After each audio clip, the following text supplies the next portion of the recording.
Sejam bem-vindos a mais um episódio especial onde a gente vai falar de tecnologias que estão moldando já o presente e, por que não, já estão chegando para moldar o futuro também. Hoje a gente vai falar sobre blockchain, tokenização, criptoeconomia e o tão falado Drex, né? Que é a nossa moeda digital brasileira. Para falar aqui com a gente hoje, eu não me apresentei, né? Eu sou a Jaqueline Dias, eu sou gestora de pessoas e inovação no Banco do Brasil. Há 18 anos trabalhando com soluções de TI, projetos, gamificação e inovação. E hoje a gente vai estar aqui com um hall seleto de especialistas para falar sobre esse tema. A gente vai falar com Julierme de Souza, gerente executivo do Banco do Brasil, graduado em administração de empresas e com especialização em gestão empresarial pela FGV. Ele tem 25 anos de experiência em soluções de TI para negócios bancários, liderando iniciativas em UX, canais digitais, modernização e inovação em soluções de crédito, consórcio, meios de pagamento e Open Finance. Atualmente, ele é líder do piloto Drex e responsável pelas iniciativas blockchain no BB. Estamos também com Carlos Campelo, especialista em gestão da inovação e analista de sistemas há mais de 20 anos, autor do livro Blockchain Direto ao Ponto, CEO da Prex e CTO da Qualiinfo e da Prime Dialogue. Nós estamos também aqui com o Felipe Ribeiro, o Fio, que está aqui, virtual. Líder design do César, com mais de 19 anos de experiência na inovação. Conhecido por estar envolvido em projetos disruptivos que vão do primeiro streaming do Brasil ao desenho de modelos de impacto social com blockchain, atualmente conduzindo soluções bancárias para comunidades isoladas e socialmente frágeis. Então a gente vai partir para a primeira pergunta aqui do tema. Julierme, pode ser com você? Opa, claro.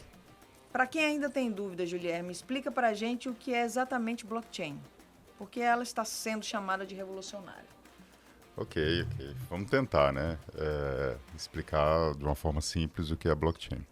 Então, grosso modo, o blockchain é um grande ledger, um livro-razão, onde que a gente registra transações que são executadas ou grava informações. A grande característica dessa tecnologia é que tudo que a gente grava na blockchain, ela é imutável, ela não pode ser apagada, não pode ser modificada.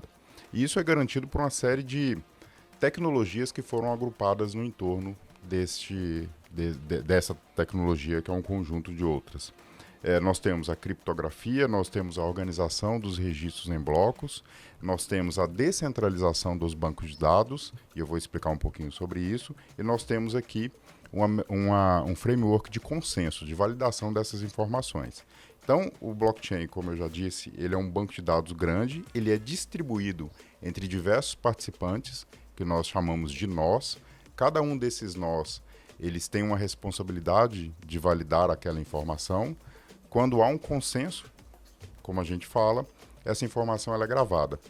A plataforma blockchain, ela cuida de, por meio da criptografia, organizar essas informações e isso garante que ela não será mais modificada. E ela é considerada revolucionária porque esse modelo básico que eu expliquei é o fundamento de como a blockchain se organiza e como ela grava as informações. Isso por si só já é revolucionário porque a gente tem uma tecnologia que hoje, comprovadamente, está aí há décadas sendo utilizada em alguns modelos, ela já se mostrou absolutamente segura, transparente e imutável. Esse já é o primeiro ponto. O segundo ponto já é uma evolução das blockchains. As plataformas blockchain, desde o surgimento da primeira blockchain, a mais conhecida Bitcoin, elas evoluíram para um modelo programável. Isso quer dizer que junto com a gravação das informações, hoje já é possível codificar programas de computador, que a gente chama de contratos, e esses programas eles têm a capacidade de automatizar uma série de transações que antes eram feitas de uma forma mais burocrática e dentro, né, da blockchain isso é feito hoje de uma forma mais simples, eliminando algumas barreiras e sendo bastante promissor para aplicação na aplicação no nosso dia a dia, em negócios que a gente faz aqui no dia a dia que podem ser melhor estruturados utilizando essa tecnologia. Então a gente pode entender que devem ter alguns tipos de blockchain, né? Phil, você pode falar um pouco para a gente quais os tipos de blockchain que a gente tem, assim, e quais casos cada tipo é mais indicado? Claro, posso sim. Existem basicamente três tipos de blockchain, né? A gente divide elas basicamente em três tipos. Você tem o tipo mais comum, né, que seria as blockchains públicas, que como o Guilherme estava falando, né, ela já vem desde do Bitcoin, da Ethereum. Elas são públicas porque justamente qualquer pessoa pode transacionar delas, pode participar dessas redes, né? E elas são ideais para você fazer moedas digitais, essas que são criadas espontaneamente, que a gente vê no mercado, criação de NFTs ou até mesmo contratos inteligentes, como o Guilherme estava já introduzindo, mas de uma maneira aberta, ou seja, qualquer um pode administrar e operar dentro dessa rede. A gente tem um outro tipo que já são redes privadas, onde elas geralmente são usadas por empresas específicas, né, onde elas conseguem usar isso para gerenciar processos internos, elas conseguem aproveitar isso para ter maior eficiência, e ela roda em si dentro do seu ecossistema fechado, né? Ou seja, ela traz todas essas vantagens do blockchain, mas dentro do ecossistema da própria empresa. E a gente tem o terceiro tipo, que é o tipo de consórcio. No consórcio, você consegue juntar um grupo de empresas ou setores de empresas que se associam para montar uma rede e operar ali. Dentro dessa rede, ela costuma ser muito utilizada ou para o setor logístico ou, no nosso caso aqui, o setor bancário, né, onde você consegue juntar instituições e dentro de uma rede que seria privada desse consórcio, entre essas instituições, você operar com essas mesmas vantagens de segurança e tudo mais, rodar dentro do blockchain ali dentro. Carlos, para mostrar como é que isso acontece na prática, fala para a gente, compartilha com a gente um case que a sua empresa tenha utilizado blockchain e como é que isso fez a diferença? A Prex foi idealizada em 2017. O nome Prexis é uma aglutinação de prova de existência. E a prova de existência é uma ferramenta que as pessoas que têm interesse em registrar direito autoral, copyright das suas obras, seja ela um fonograma, música, livros, teses, dissertações, etc. Quando a gente cria essa prova de existência e informa que eu registrei essa obra antes de todo mundo, isso tem um peso legal. E nada melhor do que a blockchain para a gente poder registrar isso. Porque uma vez que, dada a característica intrínseca da blockchain, quando eu registro essa obra dentro da blockchain, eu ganho um carimbo temporal da transação e do bloco, que é facilmente atestável que aquela obra foi registrada dado o momento e até juridicamente, em termos de auditoria, é muito elementar a gente fazer essa verificação. E esse foi o primeiro produto da Prex. Então, a gente criou uma API para facilitar que as empresas utilizem a blockchain para registrar as obras, dumps de bancos de dados, dentre outras coisas. A gente se promovia como um blockchain service provider na época. A gente era um facilitador do uso da tecnologia e a gente até hoje tem essa API rodando e grandes empresas utilizam essa API para registrar material autoral e de segurança via a Prex. Eu estou aqui me perguntando como que seria um caso desse, por exemplo, no Banco do Brasil, Guilherme. Você fala do que você já experienciou, do que você tem visto, algum projeto dentro do banco, como isso impactou, como isso fez a diferença no BB? Então, a gente tem desenvolveu ao longo do tempo, desde 2015, no BB a gente vem estudando e prospectando a tecnologia blockchain. E os nossos primeiros projetos, eles eram muito semelhantes a esse que o Carlos citou. A gente até chama isso de notarization, um jargão, né? Seria utilizar a blockchain para poder gravar uma informação que a gente tem a necessidade que ela seja atestada, que ela não foi modificada. Então, portanto, ao recuperar aquela informação da blockchain, a gente dá a segurança para o sistema e para o negócio, que ali a gente tem uma informação fiel. Então, nós desenvolvemos um projeto onde um registro na blockchain ele substituía uma escritura pública de poderes. Poderes para administradores assinarem alguns atos de gestão das empresas perante o banco. Então, as empresas que participavam desse projeto, elas, por meio da blockchain, elas registravam aquilo que a gente poderia chamar de a sua procuração de administrador.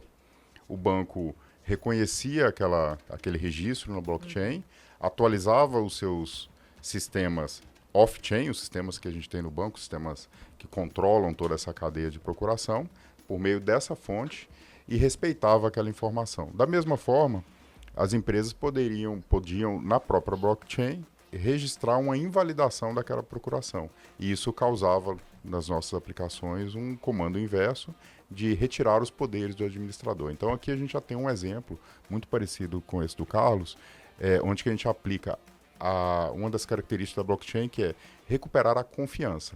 Temos participantes num ecossistema fechado, consorciado, um consórcio de empresas participam de uma rede blockchain, nesse caso o banco e as empresas parceiras.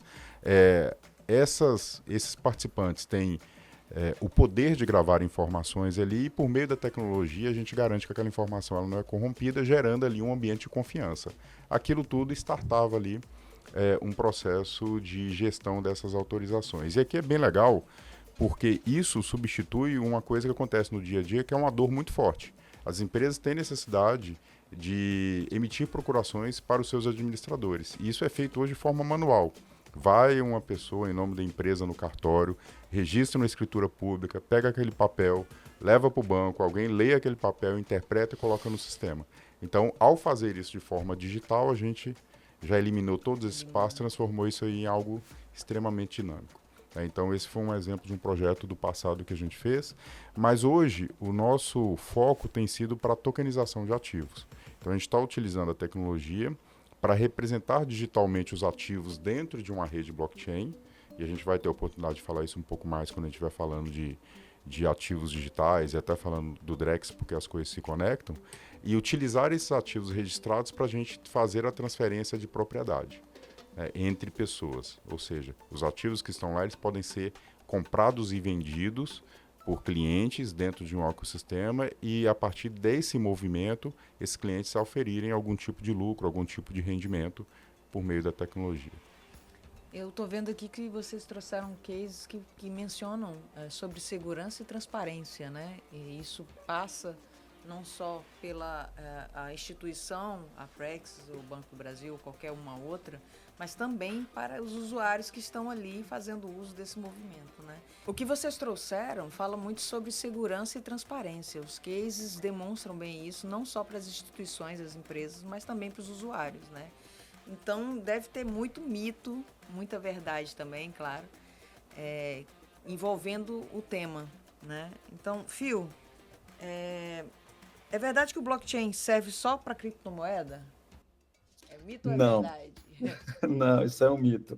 Na verdade, é muito pelo contrário, né? Quando ela surge sim com uma primeira finalidade mais ampla, né? E ganhou popularidade através de criptomoedas, mas na verdade, quando a gente está falando das características dessa solução tecnológica, né? Que é justamente você manter uma rastreabilidade completa, né? E perpétua, tudo que é registrado ali, você consegue ter o acompanhamento, esse registro ad eterno.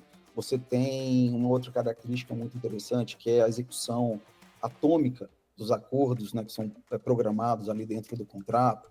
Tudo isso com uma camada de segurança extremamente robusta, isso abre espaço para uma gama gigantesca de negócios, de iniciativas diferentes, que até então ou eles eram impossíveis ou inviáveis, né, sem depender de outras tecnologias. Então, vai muito além, muito, muito, muito além. E, Carlos, dá para confiar numa rede que não tem dono? Não tem dono? Como que é isso? É uma boa pergunta, né? A gente, com relação às blockchains públicas, realmente não existe um dono, né? Uma unidade centralizadora.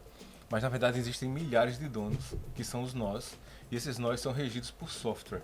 Então, qualquer nó desse, qualquer participante desse que tente, de alguma forma, burlar as regras impostas pelo protocolo, né, pelo software, ele é desconectado da rede. Então, é uma segurança muito grande quando a gente pensa que várias pessoas, para a gente poder manipular, para a gente poder permitir que dados sejam inseridos na blockchain, haja um consenso geral na rede. No caso das redes privadas, essa sim tem dono, mas essa unificação aí é extremamente necessária, porque esse dono, na verdade, geralmente vem a reboque a regulamentação, né? Então a parte de leis e normas que devem ser atendidas. Então é muito... parece que é uma terra de ninguém, mas na verdade não. Na verdade tem regras muito rígidas de tanto blockchains públicas quanto privadas para o uso e persistência desses dados e desses códigos dentro das blockchains. E a blockchain, ela é um ecossistema anônimo? É totalmente anônimo? Como que é, Guilherme? Eu vou responder assim, veja bem.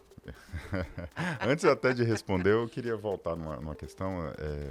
As blockchains, essa questão da fake news, da segurança da blockchain, né, e ela servir só para criptomoedas, eu queria focar no termo de segurança que o Carlos até falou aqui anteriormente. Bitcoin, que foi a primeira blockchain, e o mesmo nome Bitcoin, ele nomeia a rede e também nomeia a moeda que está lá dentro transitando naquela rede, ele está aí há quase 15 anos. E até hoje não há registro de nenhum tipo de fraude dentro dessa rede. Há registro de pessoas que perderam o Bitcoin porque elas não tiveram cuidado com as suas chaves dos seus Bitcoins, né, com a agência e conta para poder acessar aquele Bitcoin. Mas o registro gravado na Bitcoin até hoje, a tecnologia comprovou-se absolutamente segura. Nesse ponto, a gente pode imaginar que tem muita aplicação para o nosso dia a dia. E sobre a questão de ser anônimo, quando a gente fala de redes públicas, eu vou separar essa resposta em duas, redes públicas e redes privadas ou consorciadas. As transações registradas na blockchain, via de regra, elas são rastreadas e verificadas por todos os participantes dessa rede. Então, as transações elas podem ser auditadas. Nas blockchains públicas, existe a figura das carteiras. Não tem um nome da pessoa que está lá transitando. Existe um código que representa quem é detentor daquela transação, ou daqueles tokens que estão ali transacionando. Então, eu vou dar um exemplo aqui. Uma vez que você comprou ou vendeu Bitcoin para uma pessoa, eu comprei de você ou você vendeu para mim, você me passou o número da sua carteira para que a gente pudesse fazer essa transação. Então, essa transação, tanto eu quanto você, nós sabemos quem é o identificado, a pessoa, o código que identifica você. Então, dessa forma, eu com essa informação, eu posso rastrear toda a rede e saber tudo que você fez nessa rede ao longo da sua vida. Então, eu já tirei o anonimato, né? Quando a gente parte para redes privadas, então a gente já parte do conceito que cada participante que opera dentro daquela rede, ele é um participante identificado por cada um desses nós. Então o anonimato ele não existe dentro desse ecossistema. Porém, esse é um ecossistema que tem maior privacidade. Pessoas que não participam, eu estou falando pessoas, mas vamos imaginar entidades, né, ou nós, que não participam dessa rede não têm acesso às informações. Então, lá dentro, as informações elas têm privacidade e, de certa forma, cada um dos participantes desse nó, eles têm o conhecimento sobre os clientes ou quem está transacionando dentro daquele ambiente. A gente vai falar um pouco sobre o que é tokenização e criptoeconomia. Então, assim, o que é tokenização, né? Carlos, quando a gente fala em tokenização, do que a gente está falando exatamente? Tokenização envolve token, né? Token é uma representação dentro da blockchain de um bem físico ou digital, de um asset físico ou digital. Geralmente, o conceito de tokenização também traz o conceito de divisão, granularizar o bem para que mais pessoas tenham acesso a ele. Um exemplo, eu tenho uma casa, um ponto comercial, por exemplo, é de minha propriedade, e para que outras pessoas consigam usufruir do aluguel, né,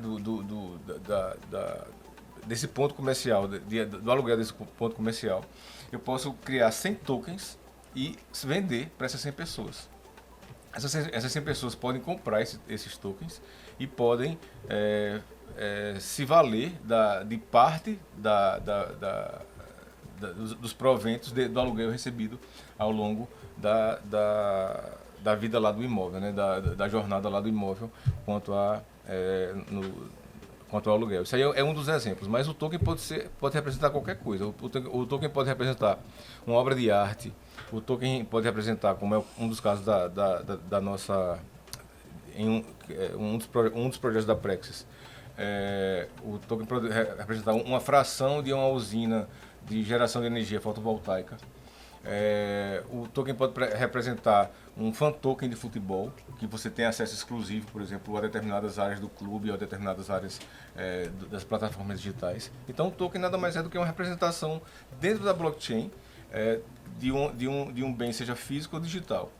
E por que é importante que ele esteja dentro da blockchain? Porque é vantajoso isso na blockchain?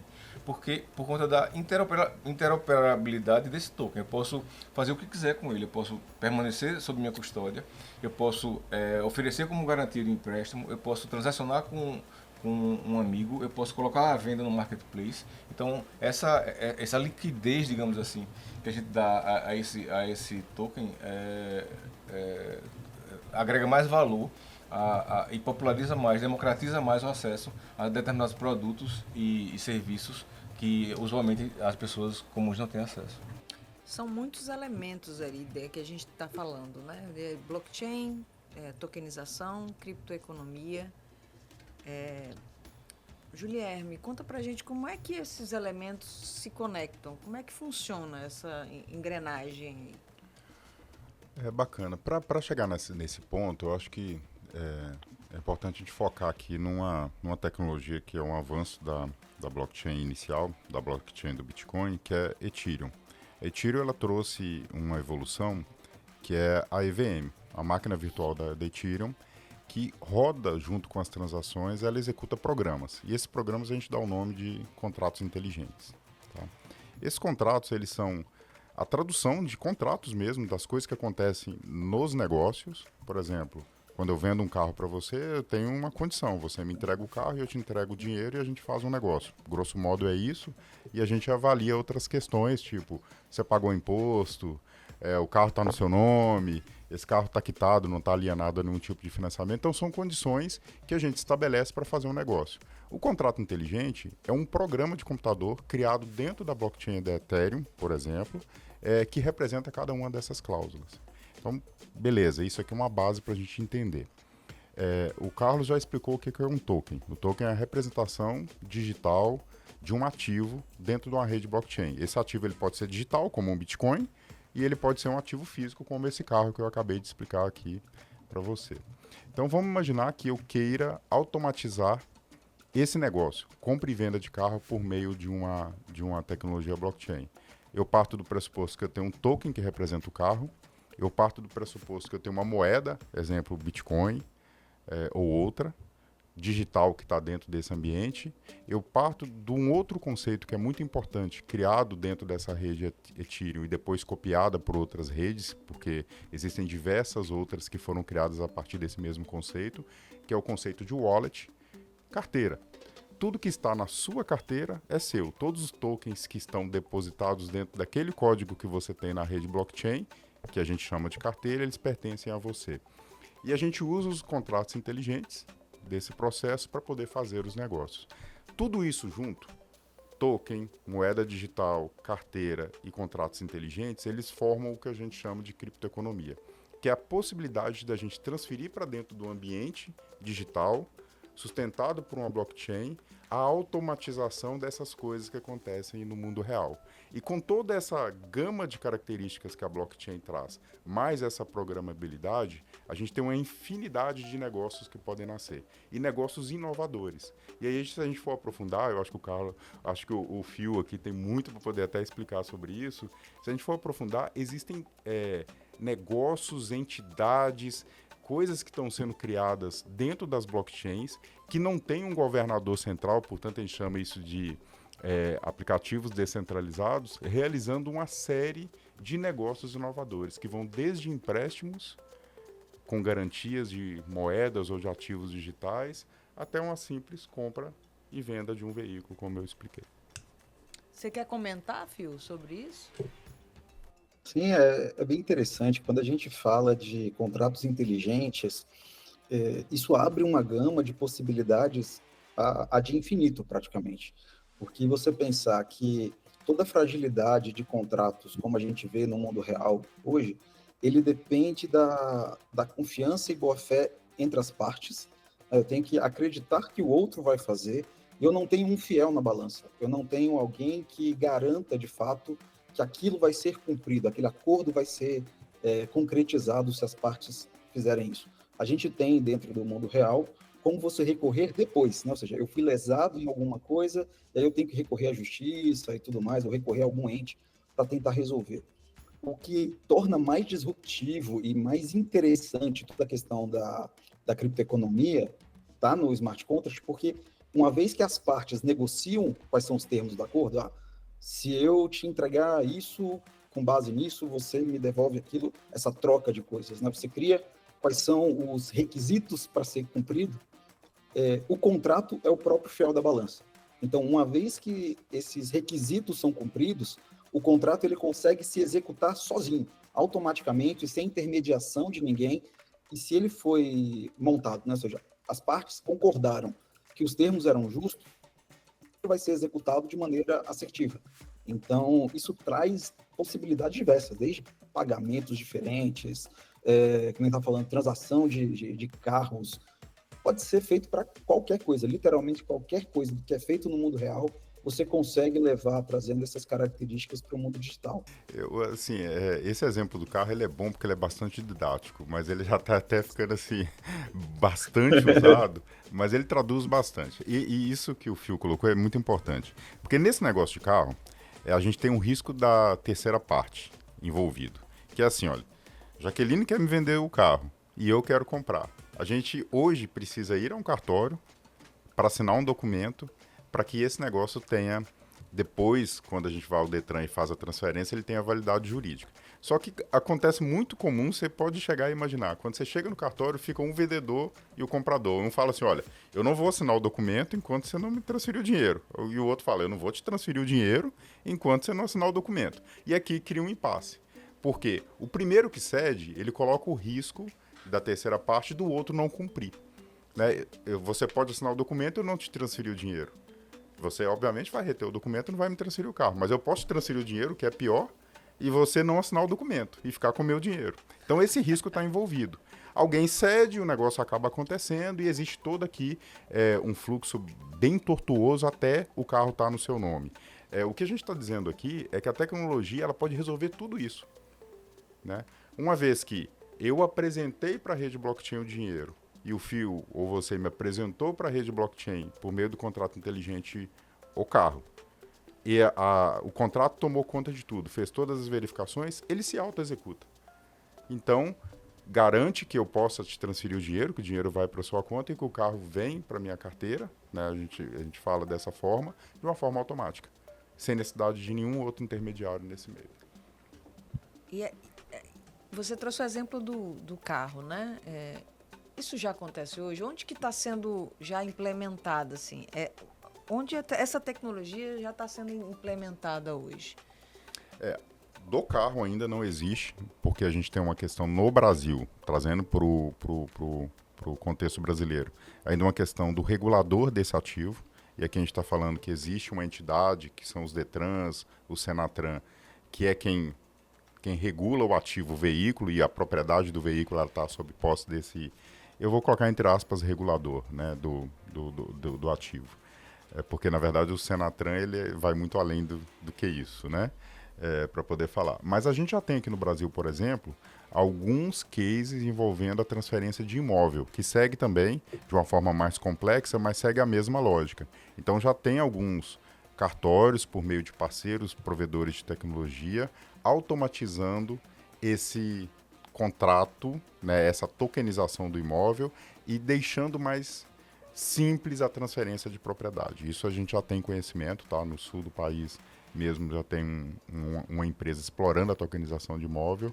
E o que a gente consegue ver aqui, que eu estou falando de uma possibilidade que é muito real de acontecer, que precisa de uma evolução de legislação, de alguns atores e agentes públicos com vontade de implementar, e isso no futuro vai ser implementado. A gente está caminhando para ter cases como esse sendo estruturados e modificando, assim, melhorando sensivelmente a vida das pessoas. Você tem algum outro exemplo aí, Phil, que você possa dar? Tem sim. Quando a gente fala de aplicação real, é óbvio, né, como o Guilherme estava falando, algumas das transações mais complexas, que são regidas por legislação e tudo mais, elas passam por um entrave um pouco maior, que está sendo superado, né? Ou seja, nós temos uma série de iniciativas e de grupos de trabalho envolvendo esses atores para que essas barreiras sejam superadas e de uma maneira que seja legalmente também sustentável, né? Tem uma série de coisas a serem colocadas, mas independente disso, nós já temos algumas aplicações reais em uso hoje. Por exemplo, quando a gente fala da propriedade de rastreabilidade, isso já tem sido feito, por exemplo, para alimentos, né? Você conseguir controlar cadeias produtivas, sejam de alimentos ou de produção de peças automotivas, suprimentos de indústrias mais complexas, você consegue utilizar, e tem empresas já utilizando isso, para controlar a sua logística ou entrega de produtos, manter o just-in-time, né, de suprimentos. Você tem uma série dessas coisas sendo utilizadas. Existem iniciativas, por exemplo, quando a gente fala de economia verde ou sustentável, que também exige uma rastreabilidade, que você saiba que ele cumpre com determinados certificados ou atende a especificações. Então, você já tem iniciativas utilizando o blockchain para isso.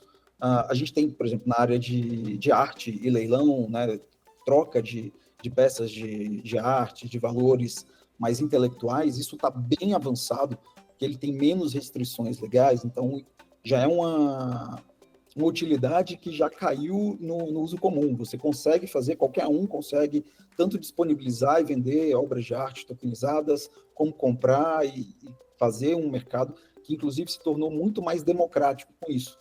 Você consegue, às vezes, comprar ou frações dele, como o Carlos mesmo estava falando. Você tem uma série de possibilidades nesse sentido, quando fala propriedade intelectual, registros nessas coisas, fracionamento de compras de coisas que são feitas hoje no mundo real, com muitos deles com um contrato de gaveta, usando de redes públicas ou privadas, você já consegue também fazer essas compras fracionadas. Então, tem muita iniciativa hoje já em utilização, algumas delas já abertas ao público em geral, algumas delas em experimentação, e é um campo bem vasto mesmo. Assim, quando a gente fala de token, o Carlos falou muito sobre isso, você consegue, de fato, levar isso para qualquer coisa, e é uma questão de tempo até isso, de fato, ganhar uma proporção bem massiva, assim, uma adoção bem mais abrangente. Complementando um pouco o que o Phil falou, me lembrei de um projeto que a gente está implementando lá em Lisboa, junto com uma universidade de nome lá, que é a tokenização do conhecimento.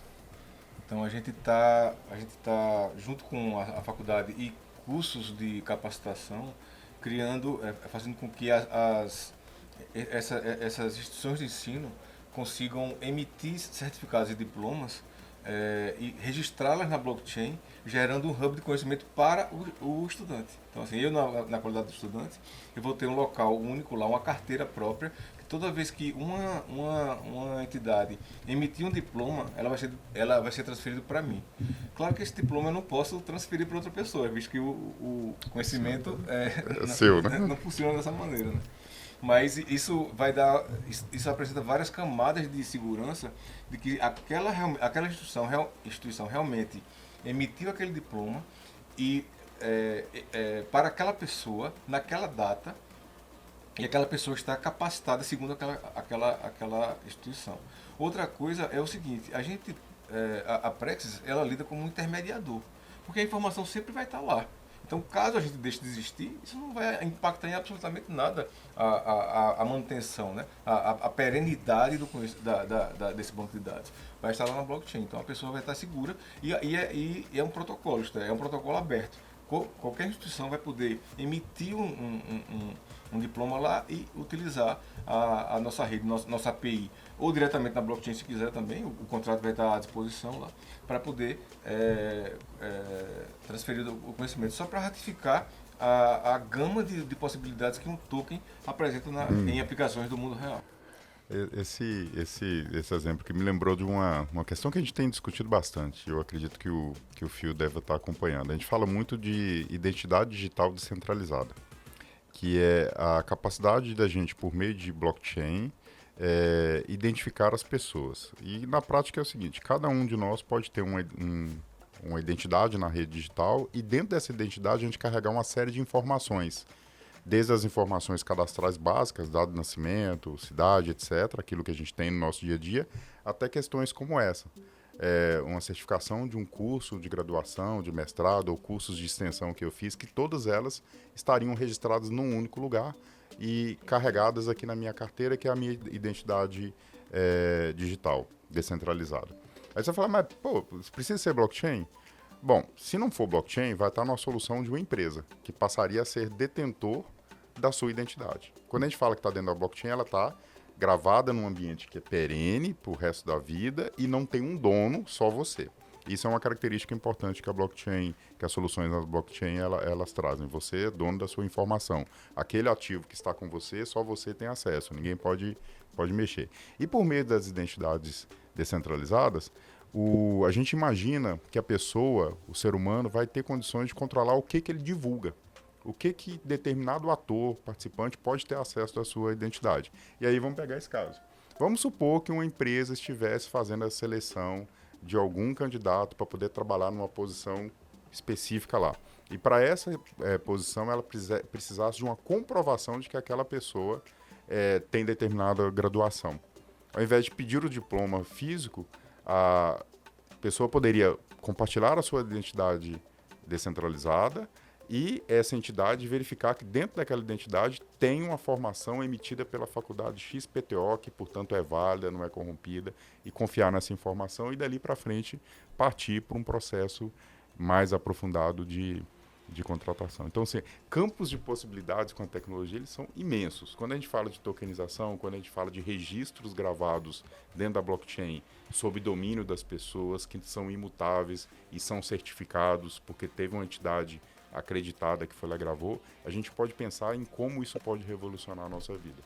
E ainda complementando mais um pouco, falando essa questão de privacidade e o que compartilhar, a gente sabe que quando a gente compartilha diplomas, certificados, a nossa própria identidade, a gente pode estar correndo o risco de infringir alguma regra, algum artigo da GDPR, no caso de lá, ou da LGPD aqui no Brasil, da Lei de Proteção de Dados, a Lei Geral de Proteção de Dados. Sendo que a blockchain também, dependendo da arquitetura que você monte, você pode... Eu não vou precisar enviar, por exemplo, meu documento para que a pessoa... meu documento, além das informações básicas, tem informações desnecessárias que a outra ponta não precisa saber. Minha filiação, sei lá... Tipo sanguíneo. Tipo sanguíneo, não preciso saber. A outra pessoa não precisa saber isso. Então, tem como eu provar para aquela instituição que eu tenho aquele diploma entregando o mínimo de dados possível. Então isso aí é mais um atributo da blockchain e da possibilidade de codificação da blockchain que permite a gente criar esse tipo de estrutura sem comprometer dados pessoais e o compliance com o GDPR e a LGPD. Complementando nesse ponto, entra numa característica bem interessante, que o nome ele parece meio estranho, né? Que é a prova de conhecimento zero. Porque quando você fala da identificação, esse ponto de segurança ele é muito, muito interessante. Porque eu consigo fazer com que a outra pessoa saiba que o que eu disse é verdade, sem ela necessariamente ler o conteúdo.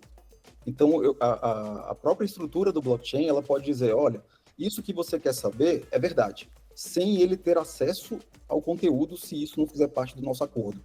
Então, isso aumenta uma camada de segurança e de confiabilidade no tipo de transação muito interessante, porque eu consigo garantir que o que eu estou dizendo, ou o tipo de informação que a gente está trocando, ou de requisitos para algo se cumprir, são verdade, sem eu precisar necessariamente expor aquele dado. E isso se amplia num nível, se a gente for começar aqui a aumentar, até entrar um pouco de insights ou coisas possíveis de futuro, está se construindo dentro desse movimento que ele é global, né? Ou seja, o mundo inteiro está caminhando nesse processo.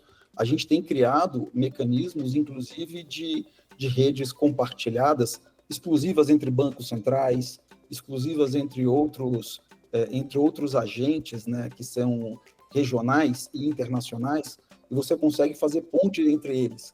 Então, a gente começa a se tornar também cidadão do mundo com informações que possam ser pertinentes e gerar negócios a nível mundial, mantendo uma mesma estrutura teoricamente simples. Ou seja, é como se fosse uma grande colmeia, onde você vai criando pontos de intersecção, garantindo qual é o tipo de relação que eu quero, respeitando quais são as legislações, porque os acordos eles são montados independentes e concomitantes.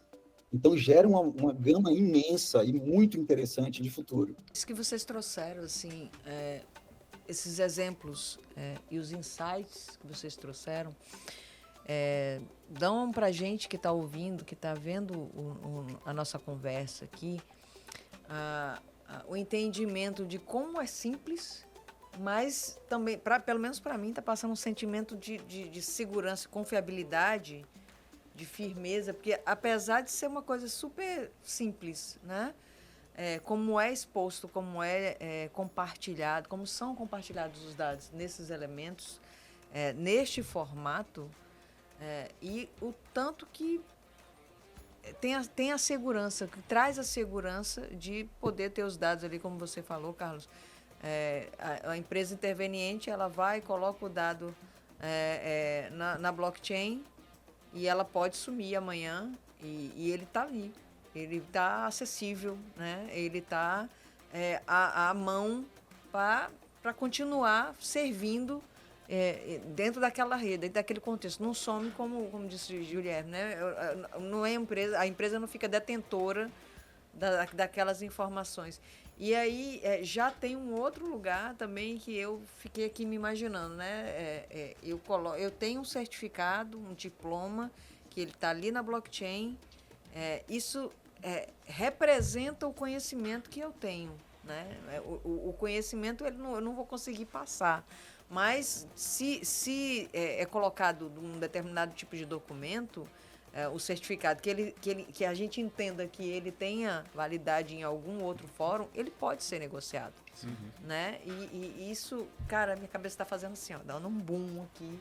E eu acho que eu ia fazer um monte de perguntas para vocês aqui, mas eu vou fazer umas outras perguntas para a gente continuar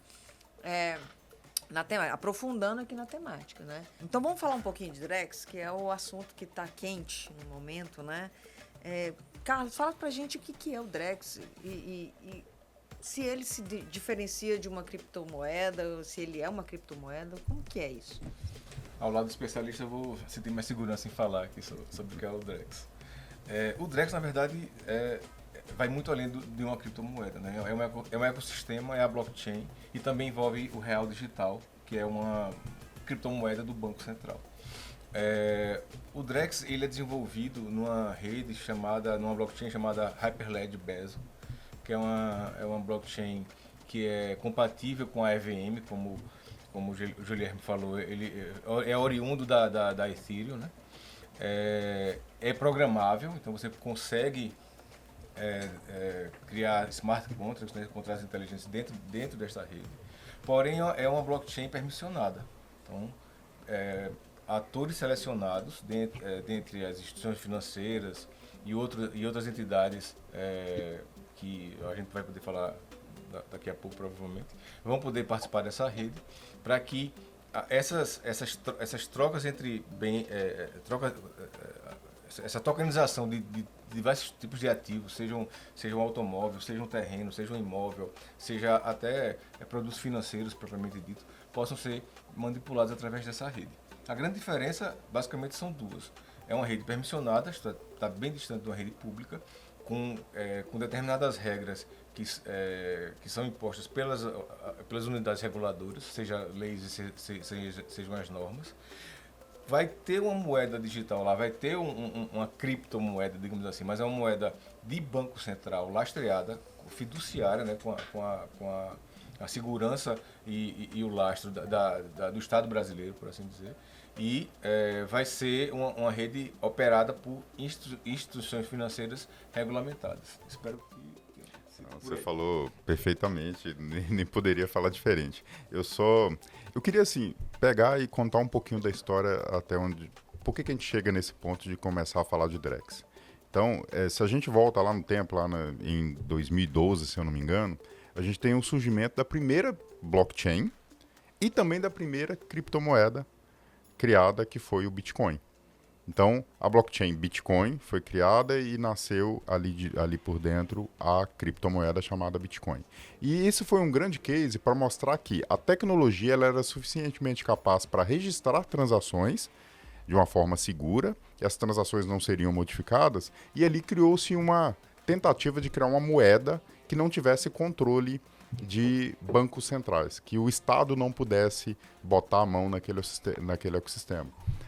E mexer, e emitir, etc. Então, a própria tecnologia está programada para que os mineradores de Bitcoin eles criem os Bitcoins dentro daquele ambiente e que as pessoas que são detentoras de Bitcoin elas possam fazer as suas trocas de moedas. Na sequência, quando a gente evolui para essa filosofia da Ethereum, que também tem a sua criptomoeda dentro da plataforma, ela tem uma criptomoeda chamada Ether, que roda dentro da plataforma, é utilizada como um ativo de investimento, assim como o Bitcoin, mas ela é utilizada para poder pagar os validadores dessa rede, que recebem, né, um valor pelo processamento, né, eles são remunerados pelo processamento com essa moeda.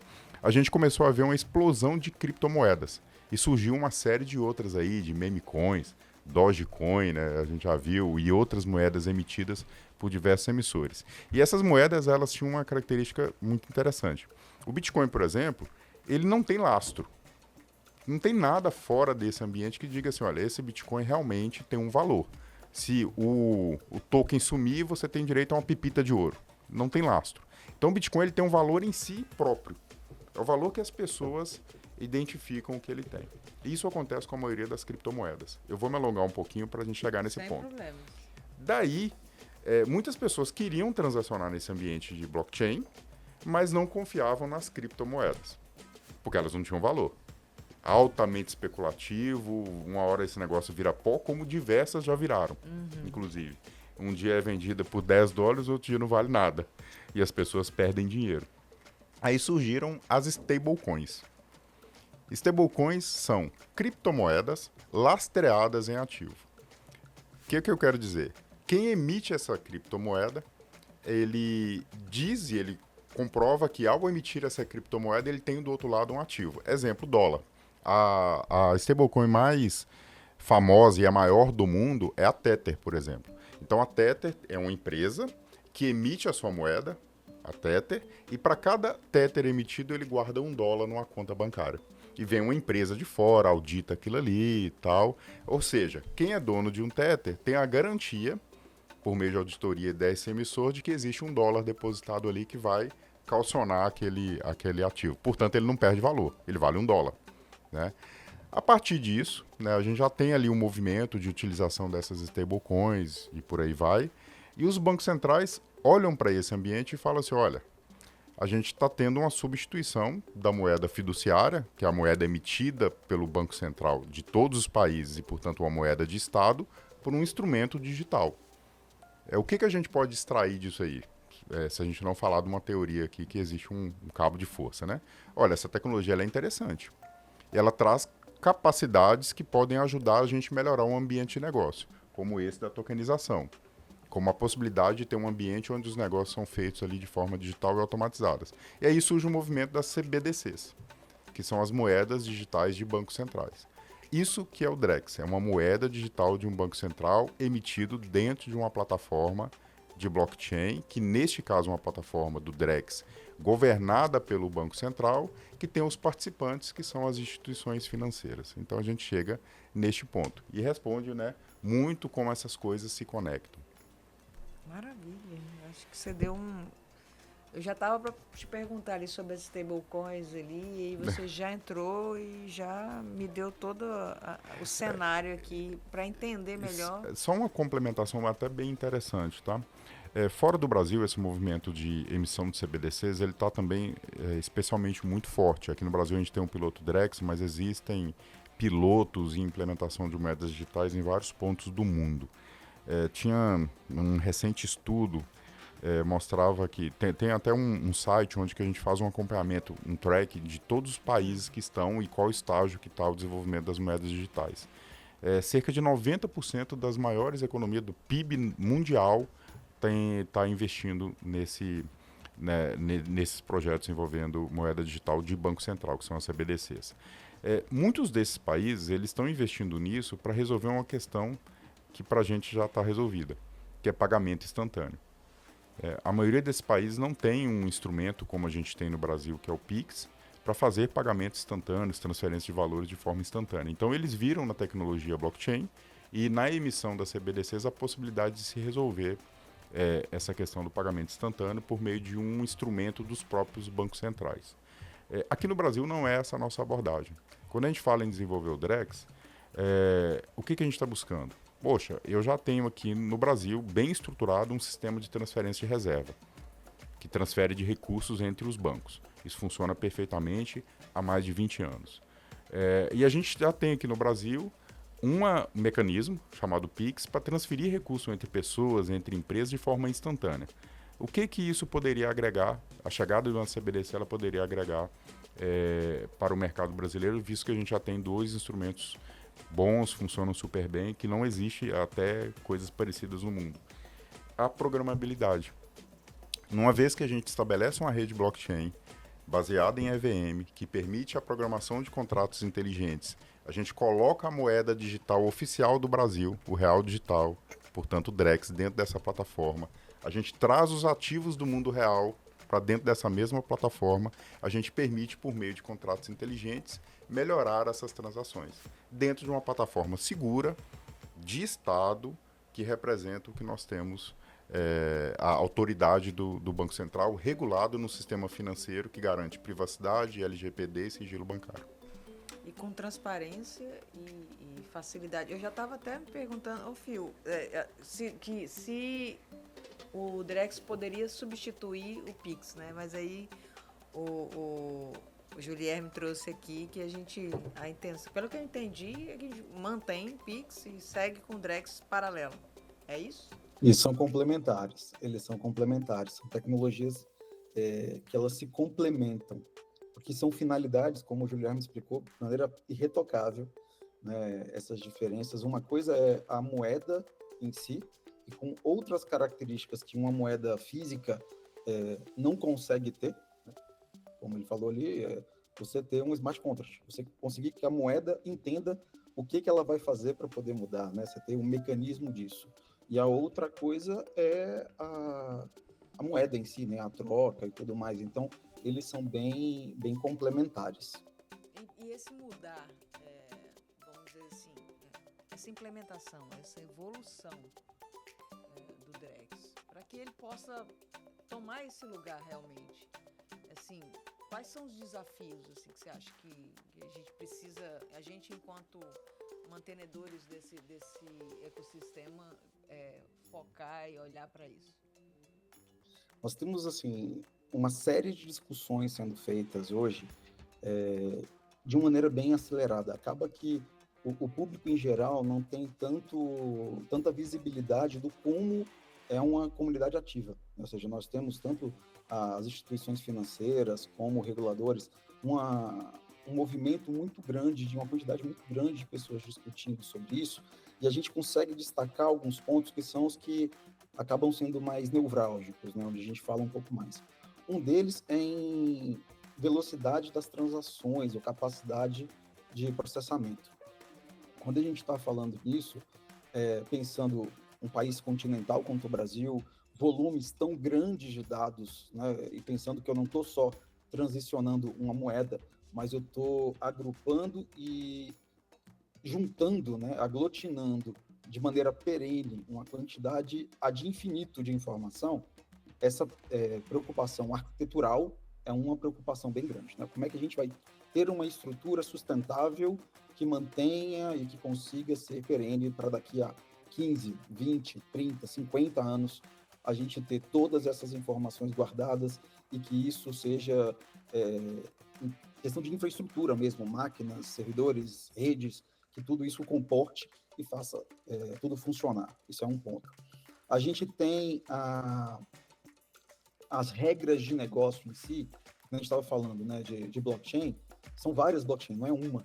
Então, você vai ter as redes permissionadas, que estão conectando alguns atores, redes privadas de determinadas instituições.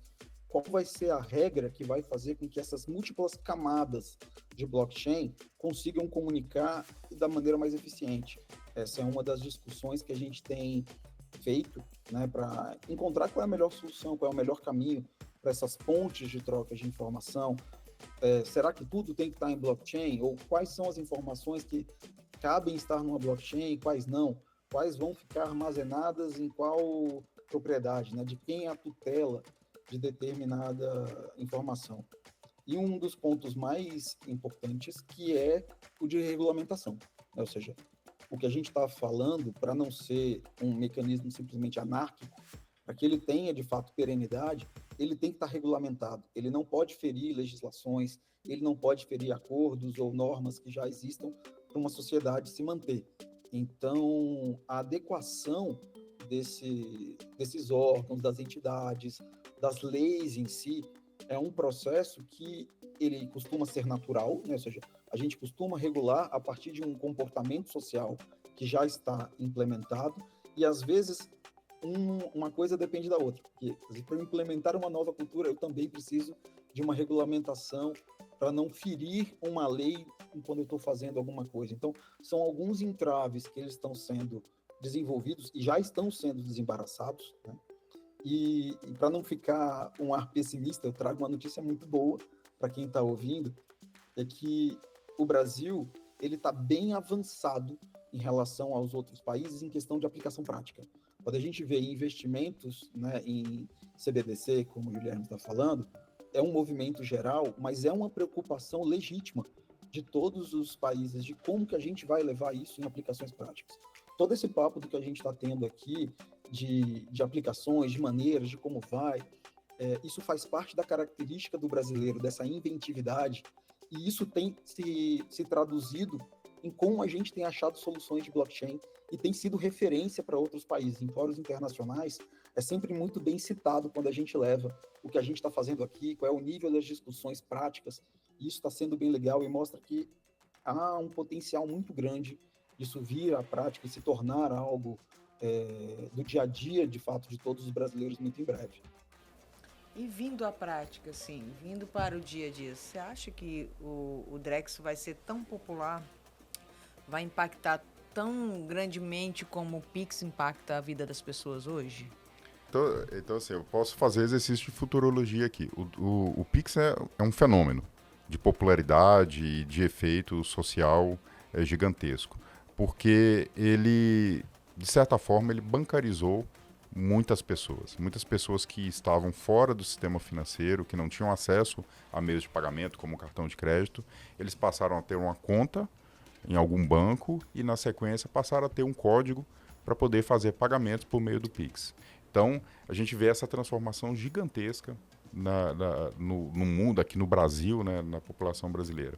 E o Drex, ele tende a democratizar o acesso aos serviços financeiros. Com o Drex, a gente está falando em melhorar uma operação como essa que a gente citou, de compra e venda de carro, que a gente gasta um tempo imenso, vários idas e vindas e necessidades de relação com determinadas entidades como cartório, como Detran, como bancos. A gente traz isso para um único ambiente e essa operação ela pode ser feita de uma forma rápida, sem tanto atrito.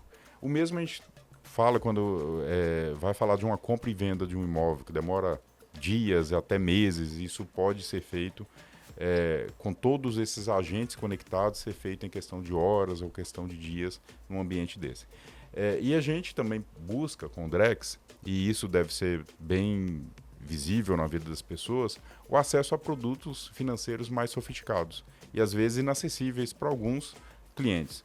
Exemplo, hoje a gente tem investimentos em títulos públicos que podem ser feitos somente por grandes instituições ou clientes de alto poder aquisitivo. Esse título com valor de face é muito alto, ele é inacessível para a maioria das pessoas. Mas se a gente tiver a possibilidade de, por meio do Drex, tokenizar esse título, usar o fracionamento da tokenização, como o Carlos explicou, eu posso vender, eu posso comercializar, a pessoa pode deter um título desse, uma fração de um título desse, por um valor de face bem inferior. E existem produtos financeiros de investimento muito bons, que estão nessa casa e que as pessoas hoje não têm acesso. Então, por meio do Drex, a gente deve ter um acesso mais ampliado dos clientes a esses produtos mais premium, mais sofisticados. Ótimo. Dentro dessa jornada da tokenização, do blockchain, como as fintechs podem ajudar, participar, serem esses nós, né? Como é que isso pode acontecer nesse ecossistema?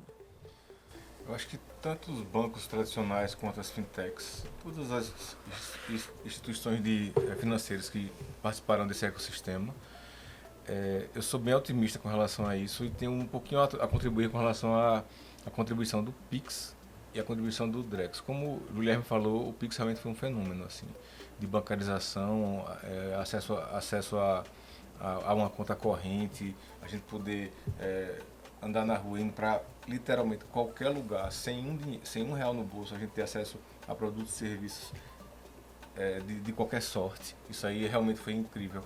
Mas se a gente pensar bem, se a gente for depurar, o Pix é uma evolução de uma transferência bancária, TED e DOC, que é uma evolução da troca monetária entre pessoas. Né? Eu lhe dou R$10, você me dá 5, etc. Eu acho que o Drex vai um pouco além. E assim, eu acho que a gente não tem ainda no horizonte ideia do que essa revolução vai trazer em termos de implementação de soluções. Uma coisa, a gente falou de automóvel, a gente falou de imóvel, tranquilo, são coisas muito fáceis de a gente explicar, mas tem coisas muito mais comezinhas que o Drex também vai entrar na vida da gente. Por exemplo, o Mercado Livre, que é um marketplace. Alguém tem alguma coisa para vender e alguém quer comprar aquela coisa. Hoje existe um intermediário que você tem que necessariamente confiar no Mercado Livre. Você vai continuar necessariamente confiando no Mercado Livre, que tem um mercado pago como instituição financeira, que faz aquele meio de campo muito bem feito há muito tempo. Acontece que com a chegada do Drex, dá para ser criado diversos outros mercados livres, sem você necessariamente confiar cegamente naquela instituição. Por quê? Porque vai ter um contrato inteligente que vai reger aquela relação comercial. O vendedor só vai receber o produto quando eu receber o dinheiro, quando eu receber o produto. Então isso é só um exemplo, né? E pela quantidade de fintechs e pontos de inovação dos grandes bancos, eu acho que a quantidade de produtos financeiros, de produtos ligados ao Drex, que vão ser lançados junto com empresas como a Prex e como nossas concorrentes e parceiras, vão poder contribuir também nesse ecossistema. Eu acho que o horizonte para esse tipo de relação que as pessoas vão ter com o dinheiro e com as coisas, lembre-se que o Drex traz um elemento a mais, né? Quem vai enviar, quem vai receber e um elemento no meio, que é uma coisa, um produto financeiro, enfim, qualquer outra coisa. É um terceiro elemento que vai estar lá orquestrando dentro das transações. Vão ser inúmeros. A gente não tem ideia de como isso vai revolucionar a troca de bens e serviços dentro do sistema financeiro como um todo. E sim, vai chegar a todo mundo. Vocês estão dando uma aula aqui hoje pra gente, tá? Eu vou pedir para vocês fazerem um exercício de futuro, mas entendendo que isso já é tudo realidade, né? O futuro está bem ali, mas o futuro foi agora, né? Acabou, passou. Faz uma consideração para a gente da visão do Banco do Brasil na temática blockchain, tokenização, criptoeconomia. O que você olha para o futuro, assim, um insight, assim, dentro da perspectiva que você vem trabalhando? Eu vou separar essa consideração pelo menos em 3 partes. Da perspectiva tecnológica, vou falar um pouquinho de tokenização e por fim eu falo de Drex. Na perspectiva tecnológica, a nossa visão é de tornar a tecnologia blockchain fácil de ser utilizada pelos nossos desenvolvedores internamente para que isso possa incorporar as nossas aplicações. Porque, diante de tudo que a gente falou aqui, tem muita coisa interessante de entrega de valor para as pessoas, para os clientes, utilizando a tecnologia blockchain. Mas, do lado tecnológico, estruturar uma solução de TI utilizando blockchain simplifica em muito o desenvolvimento. Porque a maioria dos passos e das coisas que a gente se preocupa quando arquiteta uma solução estão resolvidas ali. A questão da segurança, a questão dos ativos. Boa parte dos sistemas que a gente faz, eles fazem tão somente movimentação de ativos entre entidades, entre pessoas. E essa lógica toda, ela está hoje contida dentro das blockchains baseadas em EVM e com padrões já estabelecidos. Por exemplo, a tecnologia EVM, ela tem um padrão, é muito popular, chamado ERC20, que é um padrão de criação de token que pode ser transacionado. Então, todo token que vai criar, você usa esse padrão, essa mesma construção e simplifica bastante. Ponto. Isso aqui é a nossa visão. E em cima dessa visão, a gente estruturou internamente o que nós chamamos de plataforma tecnológica viabilizadora da tecnologia blockchain, onde que a gente tem todo um arcabouço de framework e componentes que são utilizados na forma de autosserviços pelos nossos desenvolvedores para estruturar as suas soluções. Por exemplo, a gente tem gerador de smart contracts, a gente tem provimento de nó de rede blockchain de forma automática. Esses são pequenos exemplos das características daquilo que a gente entrega na nossa plataforma blockchain. Falando sobre a tokenização, esse aqui a gente tem um olhar bem especial. A gente está desenvolvendo, já temos casos de uso, ainda não lançamos esses casos de uso que são estruturados ainda para os nossos clientes, mas eles já ocorrem internamente, de ativos tipicamente do Banco do Brasil que podem ser tokenizados. E ao serem tokenizados, a gente traz uma automatização dos processos daquele ativo e cria aqui um produto sofisticado que pode ser utilizado como produto de investimento para os nossos clientes. Exemplo, a gente tem uma carteira imensa de ativos agro. Esses ativos eles podem ser encapsulados em um título de investimento que é tokenizado. Esse token desse ativo de investimento com a sua remuneração estabelecida, suas condições, eles podem ser vendidos, né, para os nossos clientes a título de investimento. Então esse aqui é um ponto que tokenizar os ativos financeiros, tokenizar os tradicionais e aqueles que a gente pode inventar, ele é uma estratégia bem interessante para a gente. Por fim, quando a gente fala de Drex, e o Banco do Brasil ele é um dos 16 participantes dessa fase do Drex, que a gente chama de piloto. Então a gente está ativamente ajudando o Banco Central a desenvolver o Drex. Então a gente traz para dentro da nossa casa tudo aquilo que a gente aprende desse ecossistema de possibilidades e a gente retroalimenta essa comunidade que se formou em torno do desenvolvimento do Drex. Então a gente atua hoje no consórcio do Banco do Brasil, que não é um consórcio, a gente atua sozinho, né? É a única instituição que não tem dentro da sua atuação um parceiro atuando diretamente, porque a gente entendeu que a gente tinha capacidades internas para poder tocar esse projeto dessa envergadura e estamos tocando. E a gente também desenvolve em parceria com outras instituições os casos de uso dessa segunda fase do piloto Drex. Essa nossa participação, a gente busca ser um dos parceiros mais relevantes desse ecossistema, um dos parceiros mais destacados desse ambiente, tanto para a gente internalizar conhecimento, quanto para a gente contribuir com a construção do piloto Drex. Isso nos ajuda a estar antenado, porque lá dentro a gente consegue identificar quais são as oportunidades e como o nosso modelo de negócio vai ser impactado com a chegada da moeda digital brasileira. Então isso é extremamente importante. Estar na frente, entendendo cada movimento, cada elemento, como cada ponto daquele se conecta ao nosso negócio, o que a gente tem que mudar aqui e o que a gente vê de oportunidade para quando o Drex se tornar uma realidade, a gente está bem posicionado. Carlos, como é que a Prex está olhando para isso e para os próximos passos que vem por aí? A Prex tem 8 anos de experiência já em redes EVM, que são as redes compatíveis, né, com a Ethereum, é o caso do Drex. A gente é uma provedora de software, de soluções, então é muito natural, pelo menos a gente acha, que quando o Drex tiver um certo nível de maturidade, as fintechs e instituições financeiras vão precisar, de alguma maneira, ou criar internamente know-how para poder operar dentro dessas redes do Drex de forma autônoma, ou terceirizar esse tipo de solução, né? Então a gente se sente extremamente preparado para oferecer esse tipo de serviço, dada a experiência. A gente lida com DEPs desde 2019, né? O primeiro produto foi 2018, mas os DEPs, mesmo os produtos pesados financeiros de blockchain, como os exchanges descentralizadas, como simulações de derivativos, opções, liquid stakes, toda uma sorte de produtos de blockchain propriamente dito, né? A gente já criou. Hoje o nosso foco é muito mais em RWA, que a gente chama, né? Que são ativos do mundo real, que a gente acha que tem muito mais valor e fica bem menos exposto à variação dos preços das criptos, que não condiz com nenhum negócio minimamente estável no mundo. Então a gente está bem esperançoso, estamos extremamente otimistas com a chegada desse novo produto. Pio, para fechar, como é que o César está olhando para esse futuro próximo, com o olhar da blockchain, Drex? A gente tem visto isso com muito entusiasmo e de uma maneira bem ativa.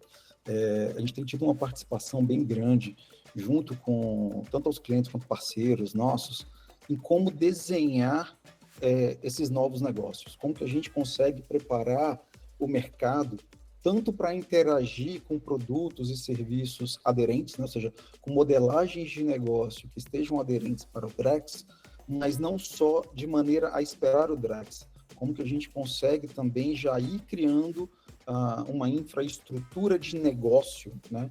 Que ela possa ser execuível pré-Drex e que elas possam ser impulsionadas pelo Drex. Acho que esse é um dos desafios que a gente tem encarado com maior veemência. E nisso, para dar um spoilerzinho de possibilidades de coisas reais e que são paralelas e concomitantes ao Drex, a gente tem feito, por exemplo, experimentos de pagamentos digitais offline, pensando, por exemplo, em comunidades isoladas ou socialmente mais carentes, né, ou inviabilizadas. A gente está falando de uma realidade do Brasil bem grande, e isso é um dos exemplos de como a gente pode utilizar a tecnologia de blockchain e que ela pode sim ser impulsionada ainda mais com o intervento do Drex. Mas existe uma série de modelagens de negócios que podem e estão sendo feitas justamente para que nós estejamos prontos, né? Que o mercado em si esteja pronto, não só da parte de tecnologia, mas que a gente consiga fazer uma modelagem cultural, tanto para fora quanto para dentro das instituições, para que elas sim consigam aproveitar dessa onda de inovação e que não sejam simplesmente soterradas por ela, mas possam aproveitar do que tem de melhor em um momento de disruptura, que é você se reinventar, você conseguir reforçar os seus pontos fortes dentro do mercado ou alcançar novas projeções, e isso abre uma infinidade de possibilidades para o mercado como um todo, e a gente tem visto no César como uma oportunidade imensa de auxiliar e continuar tendo esse papel de estar envolvido na inovação, né? O que é novo, o que está sendo experimentado faz parte da nossa identidade, a gente busca isso com muito afinco. Então, a gente viu aqui hoje uma aula sobre Drex, sobre blockchain, sobre tokenização, criptoeconomia. Eu quero agradecer vocês pelo o aprendizado que vocês me trouxeram, e com certeza tem muita gente ouvindo a gente aqui e aprendendo junto e entendendo que essas tecnologias já não são mais futuro, já são presente aqui, né? Já estão aqui conosco. E quanto mais a gente fala e ouve vocês sobre esse assunto, a gente percebe que isso não se refere somente aos bancos, às startups, mas, num contexto geral, a toda a comunidade, né? A toda a população. Isso, e o quanto que isso pode ser empregado em tantos contextos. Então, quero agradecer a vocês pelo tempo, por compartilharem conosco aí tanto conhecimento precioso, isso é valoroso. né? E aí, para você que está nos ouvindo, nos assistindo, nosso muito obrigado também. E vamos até o próximo episódio, junto aí no Porto de Ideias.